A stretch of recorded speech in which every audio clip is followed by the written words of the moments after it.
Վահան Թեքեյան միջազգային մրցանակաբաշխությունը Թեքեյան կենտրոնում ավանդաբար մեկնարկեց ամենայն հայոց կաթողիկոս Գարեգին II օրհնության ուղերձով։ Մեր սրբություն սրբոց մայրաթող Սուրբ Էջմիածնից հայոց Բեթլեհեմից բերում ենք ձեզ օրհնությունները Վեհապաղ Տիրոջ ու մաղթում,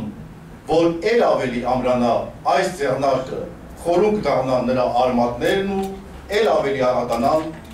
նրանից ստացվող պտուղները։ Վահան Թեքեյան մրցանակաբաշխությունը անցեկացվում 31-րդ անգամ, ուշադրության տակ պահելով գիտության, մշակույթի արվեստների, հայագիտության ոլորտներում ի հայտ եկող ստեղծագործությունները, լավագույններին խրախուսելով մրցանակով ու $1500 համարժեք դրամական պարգևով։ 31-րդ անգամ ամեն տարի արդեն մոտ 200 արվեստագետներ հանդիսանում են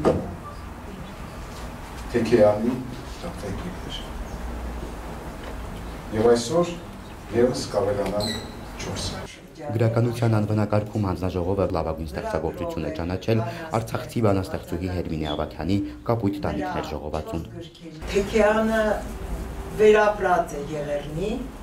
եւ նա շատ մեծ բանաստեղծ է։ Եթե հրաշքով նա կենթանի լիներ, նա շատ ուրախ կլիներ, որ այդպիսի մի տաղանդավոր երիտասարդ կին ստանում է այս մրցանակը։ Խնդրեմ, մոտեցեք եւ ստացեք ձեր։ Հերմինեն Արցախից բռնագաղթված այն հազարավոր հայերից մեկն է, որ իր հայրենիքի, իր ծննդավայրի կարոտը սրտում անթեղած է ապրում։ Այս գիրքը խոստովանություն է։ Այդ բառի բոլոր իմաստներով, այն իր մեջ ներառում է սեր, սպասում, անորոշություն, մեղքի զգացողություն, այն ամենը, ինչ իր մեջ ներառում է խոստովանություն բառը։ Բայց ես չեմ համարում, որ այդ խոստովանությունը ուշացած է, որովհետև ուշանում են նրանք, ովքեր կորցնում են հասնելու հանդեպ հավատը։ Իսկ ես չեմ կորցրել հասնելու հանդեպ իմ հավատը։ Եվ ուզում եմ, որ դուք էլ չկորցնեք այդ հավատը, որովհետև քանի մենք շարունակում ենք այսպիսի միջոցառումների միջոցով անընդհատ խոսել Արցախի մասին, մենք չպետք է կորցնենք հասնելու հանդեպ հավատը։ Հայոց ցեղասպանության հետևանքները մինչև հիմա ենք կրում, արդարության մեր հայրենիքը մեզ վերադարձնելու պահանջով, նաև երբեմն արդարադատությունը սեփական ձեռքերով վերականգնելու հերոսապատումներով։ Նեմեսիս։ Ավստրիացի Բրիգիտ Կոֆլեր Բեթշարտը գրել է «Մարդ եմ սպանել, բայց մարդասպան չեմ» գիրքը, Նեմեսիսը եւ Սողոմոն Թեհլիրյանի դատավարությունը օտարազգի հեղինակի աչքերով։ Գրքի հենց ամենակարևոր արժանիքներից մեկը դա այդպիսի հետազոտական հայացքն է։ Հեղինակը երբեք իրեն թույլ չի տվել զգացմունքային մոտեցումներ, այլ իրապես եվրոպական ռացիոնալ մտածելակերպի տեր լինելով կարողացել է ներկայացնել Նեմեսիս գործողության բոլոր փուլերը եւ գաղափարի առաջացումը եւ ծրագրավորումը եւ այն անհատներին, որոնք եղել են այդ գործողության ակունքներում։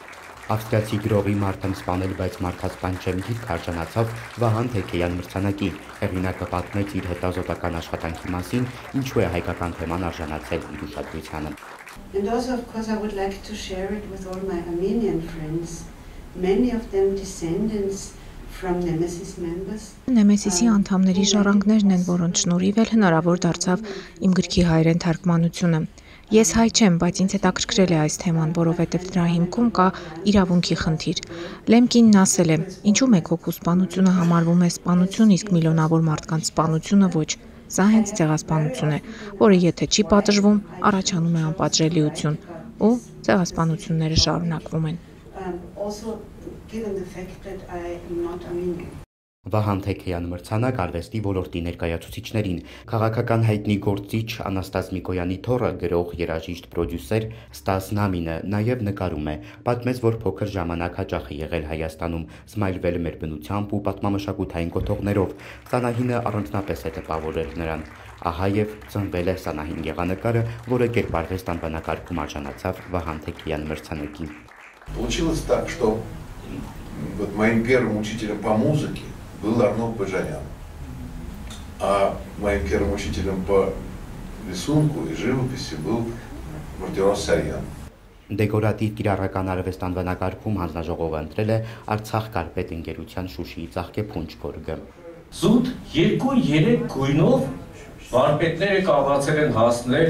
այն հուզմունքին, որին մենք փորձում ենք բազմաթիվ ձևերի, բազմաթիվ էֆեկտների, բազմաթիվ երանգների միջոցով։ Դա իրենց հաջողվել է։ Եվ այդ հաջողությունը մենք այսօր պետք է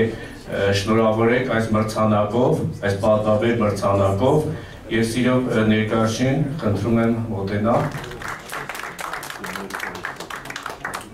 Այս տարի սահմանվել է Բագրատ Նազարյան մրցանակ, հայագիտության ոլորտում հետազոտական ժողովրդական ահռելի ուսումնասիրություն է կատարել քաղաքական դոկտոր, պատմաբան Արմեն Այվազյանը, նրա հայոց զորքը Արցախում 1722-1735 թվականներին մենագրությունը արժանացավ Բագրատ Նազարյան մրցանակին։ Նա տասնամյակներ իր աշխատանքի մեջ միշտ փորձել է ներկայացնել հայկական զորքի եւ բանակի հատկապես դերը պետականաշինության ոլորտում հարցում։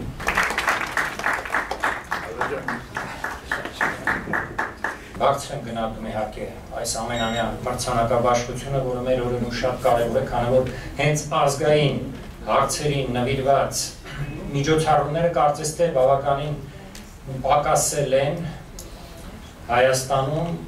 Արմեն Այվազյանը ներկայացրեց իր գիրքը ինչպես է 18-րդ դարի սկզբներին Արցախում ձևավորել հայոց բանակը։ Զբաղվեցի ժողովրդագրության հարցերով, որովհետև այդ թվերը հնարավոր էր հավաքել միայն այն դեպքում, եթե ունես մեծ ազգաբնակչություն։ Իսկ Արցախում այդ ժամանակ 1710-20-ական թվականներին մի քիչ լայն վերցրած Գանձակի շրջանով դեպի Գետաշեն, Գետաբեկ այս տարածքով հանդերձ ապրում էր շուրջ կես միլիոն հայություն։ Եվ այդ կես միլիոն հայությունից հաջողվեց հավաքել շուրջ 40,000-անոց զորք։ Գիտության, մշակույթի, հայագիտության բնագավառները մշտապես պահելով ուշադրության կենտրոնում, թեքեյանցիները այս կերպ ամրացնում են Հայաստան-Սփյուռք կամուրջը, նաև կարևորելով միջազգային կապերն ու համագործակցությունը։ Այս սկզբունքով է ապրել ու ստեղծագործել գրող հրապարակախոս, հասարակական գործիչ մեծ թեքեյանցի երջանկահիշատակ Երվանդ Ազատյանը, որը նաև կանգնած է Վահան Թեքեյան մրցանակաբաշխության ակունքներում։ Դիանա Մարկոսյանի պատրաստած Հայրենիքի եւ Սփյուռքի միջև փաստավավերագրական ֆիլմը մրցանակաբաշխության ավարտին ցուցադրվեց որպես հարգանքի տուրք ու գնահատանք Երվանդ Ազատյանի վառ հիշատակին։